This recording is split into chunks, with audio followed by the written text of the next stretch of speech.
So I get these dates from Costco.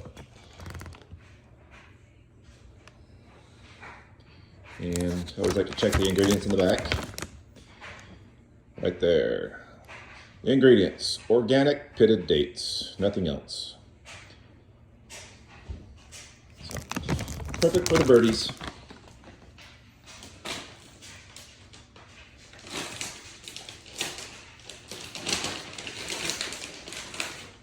Cracker?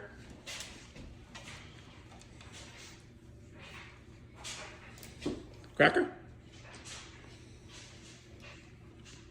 What, you don't want it? Cracker? Cracker? Mmm. Is